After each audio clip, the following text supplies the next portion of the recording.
सत श्री अकाल, जय हिंद। आप सभी का हार्दिक अभिनंदन करता हूं एएसएल के ई लर्निंग प्लेटफॉर्म में। आज हम लोग पढ़ेंगे उसके आगे का टॉपिक जिसको बोला जाता है, इससे पहले का टॉपिक में पढ़ा चुका था समांतर प्लेट संधारित्र। अब उसके आगे का एक नेक्स्ट टॉपिक है जिसको बोलते हैं समांतर प्लेट संधारित्र के लिए व्यंजक ज्ञात कीजिए यदि उसके बीच में टी मोटाई का परावैद्युतांक उपस्थित होता है। अगर टी मोटाई मतलब पतला मोटा, पतला मोटा मैं उस दिन दिखाया था तुम लोगों को। प्लेट था, प्लेट के आगे वाले में कलर कर दिए थे एकदम पतला, पीछे वाले में कलर करने का मतलब पन्नी भी हो सकता है इसके बीच में। तो उस दिन मैं तुम लोग को जो दिखाया था क्लास में उसमें पन्नी था, तो इसमें भी सेम टू सेम टी मोटाई का कोई भी मोटाई हो सकता है। पन्नी जरूरी नहीं है कि पन्नी के लिए तुमको मोटा पन्नी चाहिए, कुछ भी। टी मोटाई मतलब स्मॉल टी, इसमें लिखा है स्मॉल टी का मतलब होता है वही जो एकदम पतला। ठीक है, इसके लिए सबसे पहले तो चित्र बनाओगे सेम टू सेम उस दिन के जैसा। ऐसा चित्र बनाओ, थोड़ा अच्छे से खींचना खासना चित्र, क्योंकि चित्र का ही नंबर मिलता है। और बायो तुम लोग तो केमिस्ट वो क्या बोलते हैं साइंस वाले हो, तो साइंस वालों के लिए चित्र बनाना बहुत इंपॉर्टेंट होता है। ये हम लोग बनाए प्लेट ए और प्लेट बी, इन दोनों के बीच की दूरी मान लेते हैं डी है। ठीक है, यदि हम लोग इसको प्लस क्यू देते हैं तो ये समान आवेश से आवेशित हो जाता है। लिखना सब वही है भाई, लेकिन याद रखना इसके बीच में हम लोग कुछ ऐसा चीज रखेंगे जो जिसकी मोटाई होगी स्मॉल टी। तो मान लेते हैं इसकी मोटाई है स्मॉल टी, मान लेते हैं इसके अंदर ऐसा कुछ भरा है या इसी में ऐसा चिपका है जो स्मॉल टी मोटाई का है। अब इसको लिखोगे कैसे? लिखने से पहले इसको धरती से जोड़ना बहुत जरूरी है, क्योंकि तुम लोग जो पढ़ रहे हो वो संधारित्र है और संधारित्र को हमेशा अर्थिंग से जोड़ा जाता है। इसके बाहर प्लस चार्ज आता है और हम लोग प्लस चार्ज को धरती से जोड़ देते हैं, जिससे उसका आवेश का मान पृथ्वी में चला जाता है और उसका धारिता बढ़ जाता है। याद रखना, इस बार क्या होगा, पहले इसमें जाएगा आवेश फिर इसमें जाएगा आवेश। ठीक है, तो इसको लिखोगे कैसे? सेम टू सेम लिखोगे जैसे पहले लिखते थे। क्या लिखते थे? माना ए बी दो समांतर प्लेट संधारित्र है। यदि दो समांतर प्लेट संधारित्र है, इनके बीच की दूरी स्मॉल डी है। यदि प्लेट ए को प्लस क्यू आवेश दिया जाता है तो आवेश समान रूप से आवेशित हो जाता है, समान आवेश से आवेशित हो जाता है। अब क्या होता है? प्रेरण की क्रिया होती है। प्रेरण की क्रिया द्वारा जो ए होता है वो परावैद्युतांक में आवेश चला जाता है और परावैद्युतांक से जाने के बाद आवेश प्रेरण की विधि द्वारा डी में चला जाता है। बस जब बी में चला जाता है तो बी के बाहरी क्षेत्र में धन आवेश आ जाता है और उसके आंतरिक क्षेत्र में माइनस चार्ज आ जाता है। लिखना चाहो तो लिख सकते हो, नहीं लिखना चाहो तो मत लिखो। और प्लेट बी को पृथ्वी से जोड़ देते हैं जिससे उसकी धारिता बढ़ जाती है। इतना तो लिखना ही है तुम लोग को चित्र बनाने के बाद। सिंपल सा वर्ड, सिंपल सा इतना तो लिखना ही पड़ेगा किसी भी हालत में। अब तुम लोग को पता है इसकी धारिता बढ़ जाती है, तो धारिता का एक सूत्र होता है। धारिता का सूत्र क्या होता है? धारिता बराबर, यहां से लिखता हूं, यहां से बनाता हूं, ध्यान से देखते जाना। यहां से धारिता बराबर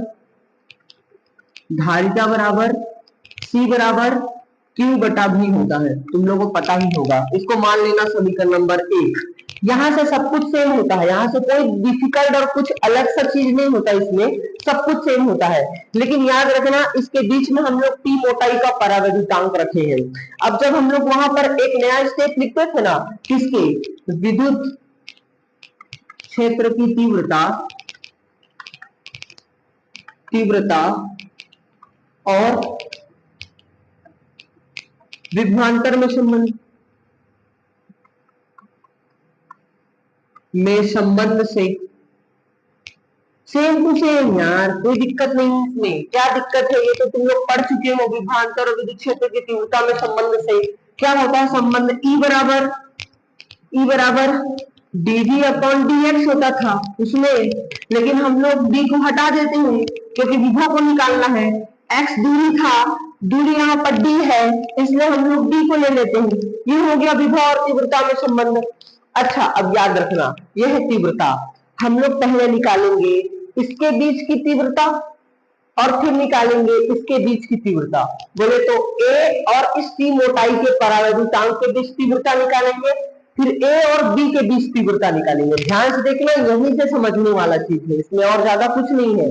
अब देखोगे क्या, पहले निकालोगे कि ए और परावैद्युत, अब ए और बी के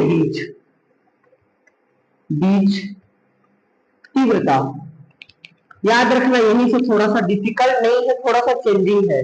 क्या है, इसके और इसके बीच को निकाल लेते हैं, फिर इसके और इसके बीच को निकाल लेंगे, फिर माइनस कर देंगे दोनों को के बीच तीव्रता। मान लेते हैं इसके बीच का तीव्रता E1 है, और क्या तीव्रता का सूत्र में बताया था V/D होता है। तो जब हम लोग तीव्रता निकालते हैं प्लेट के लिए, तो प्लेट के लिए तीव्रता होता है सिग्मा अपॉन इप्सिलॉन जीरो, पहले बताया था मैं। अगर मैं इसको पलट देता तो सिग्मा अपॉन इप्सिलॉन जीरो अपने आप आ जाता, लेकिन यहाँ पर मैं पलटा नहीं किसी को, यहाँ पर हम लोग सेम टू सेम लिख दिए हैं, कुछ भी इसमें डिफिकल्टीज और चेंजिंग नहीं है।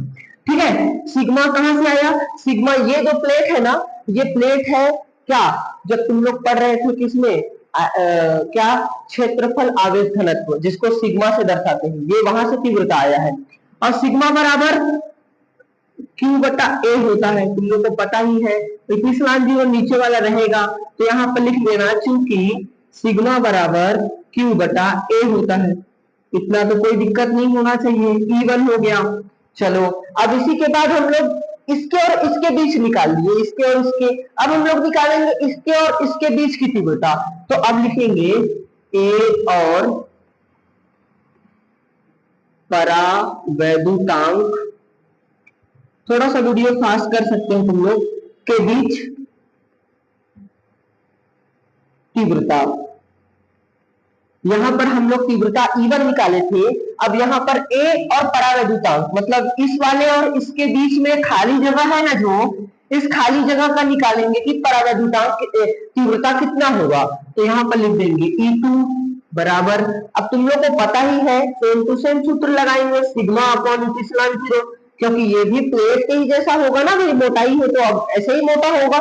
अब देखना, याद रखना परावैद्युतांक के लिए के यूज करते हैं, हमेशा याद रखना, इतना तो ध्यान रखना आपने कि के यूज करते हैं। अब तुम लोगों को सेम टू सेम वही वाला सिस्टम, क्या कि यहाँ से अब आगे चलेंगे तो आगे क्या लिखोगे, सिग्मा के जगह में हम लोग क्यू बटा ए इप्सिलॉन जीरो और के, और यहाँ पर हो जाएगा E2 हो गया, ये हो गया पहला, ये हो गया दूसरा तीव्रता। अब हम लोग निकालेंगे कि इसके बीच में कुल तीव्रता, कुल विभव कितना हुआ। कुल विभव निकालने के लिए क्या करते हैं हम लोग, कुल विभव निकालने के लिए हम लोग पहले विभवांतर और तीव्रता के बीच का माइनस कर देते हैं, तो उसके बाद पता चल जाता है कि कुल विभव कितना है। तो चित्र को मिटा देता हूँ, टॉपिक को मिटा देता हूँ, इन दोनों का कोई काम नहीं है, याद रखना, लिखते जाना, और मैं जितना बोलते जा रहा हूँ ध्यान से सुनना, घर घर आ रहा होगा तो बता देना कि नहीं समझ में आया, तो मैं फिर से समझा दूंगा और इसको देख लो। अच्छा मिटा दूंगा मैं चित्र तो फिर समझ नहीं आएगा, पहले उतना लिख लो, उसके बाद आगे चलेंगे, इधर ही लिखेंगे, इधर ही चलो, यहां तक तो सबका कॉमन रहता है, यहां से है। अब हम लोग निकालेंगे कुल विभव। कुल विभव जब निकालेंगे ना, तो कुल विभव निकालेंगे मतलब टोटल विभव, विभव मतलब भी निकालेंगे, टोटल निकालने का। अब इसको यहाँ पर याद रखना, जो E1 है, तुम लोग को E1 दिख रहा होगा, वो रहा E1, मतलब इसके और उसके बीच का है वो E1, ठीक है। E1 जो है वो यहाँ पर इसके और इसके बीच का मोटाई है D, और इसके बीच का मोटाई है T। अब ये देखो, ये D और T इसी के अंदर है, मतलब D जो है वो T के अंदर है, तो हम लोग ऐसे लिख सकते हैं क्या, D माइनस T। क्यों, क्योंकि जो T है वो D के अंदर ही है, देख लो T है जो D के ही अंदर है, इसलिए D माइनस T। अब कुल बोला है, जोड़ देंगे E2। अब यहाँ याद रखना, यहाँ पर D माइनस T किए थे, लेकिन यहाँ पर हम लोग बस करेंगे T, क्योंकि T मोटाई का है। देख लो, हम लोग उस बार निकाले थे E1 इसके और इसके बीच का, तो D माइनस T, यहाँ पर इसके और इसके बीच निकाल रहे हैं, तो E2 है, ये वाला E2 है, और जो T था वो उसकी मोटाई है, ठीक है। कोई दिक्कत यहाँ तक नहीं होना चाहिए। अब यहीं पर ध्यान देना, अब यहाँ पर क्या करते हैं, अब यहाँ पर E1 के जगह में E1 का मान रख दो Q upon A epsilon zero D minus T, same to same E2 के जगह में E2 का मान रख दो Q बटा A epsilon zero into K into T. कोई दिक्कत यहाँ तक किसी को? ध्यान से देख लो, कोई दिक्कत नहीं होना चाहिए। E1 के जगह में E1 का वैल्यू, E2 के जगह में E2 का वैल्यू, और D माइनस टी कहां से आया? क्योंकि ये जो D है वो D के अंदर है T, इसलिए दोनों को घटाएंगे नहीं तो दोनों के बीच का आएगा नहीं, इसलिए D माइनस टी। और जो T था वो इसके और इसके बीच का था, तो हम लोग को घटाने की जरूरत ही नहीं है, T पता है तो क्यों घटाएंगे हम लोग? इसके और इसके बीच का पता है हम लोग को, T इसलिए नहीं घटाए। अब देखो इसमें कॉमन क्या क्या है, कॉमन क्या क्या दिख रहा है? Q बटा A एप्सिलॉन जीरो, Q बटा A एप्सिलॉन जीरो, Q बटा A एप्सिलॉन जीरो, दोनों में कॉमन है। चाहो तो T को भी कॉमन निकालो, लेकिन हम लोग T को बाहर नहीं निकालेंगे। यहाँ पर बचा क्या? D माइनस टी, और इधर क्या बचा? यहाँ पर 1 बटा K इंटू टी बचा। बोले तो हम लोग अगर इसको T के साथ मल्टीप्लाई करेंगे एक को, तो यहाँ पर हम लोग यहाँ पर 1 ना लिख के यहाँ पर मैं T लिख देता हूँ। अगर मैं चाहूं तो क्या कर सकता हूँ? T के जगह में, दोनों में T दिख रहा है, चाहो तो T को बाहर ले आओ, नहीं चाहो तो कोई दिक्कत नहीं है, यहाँ पर D माइनस टी के साथ में ऐसा ही रहने देना। अच्छा, अगर उसके बाद भी किसी को दिक्कत हो तो आगे बता देना, जहां तक कोई दिक्कत नहीं होना चाहिए। अब क्या करेंगे? भी का मान आ गया, यहाँ देखो भी का मान, भी का मान आ गया। अब इस भी के मान को समीकरण नंबर 1 में रख देना। जो समीकरण 1 तुम लोग को बताया था ना, C बराबर Q बटा भी, C बराबर Q बटा भी, वहां पर इस मान को पूरे को रख दो, C बराबर Q बटा भी। समीकरण 1 में मान रखने पर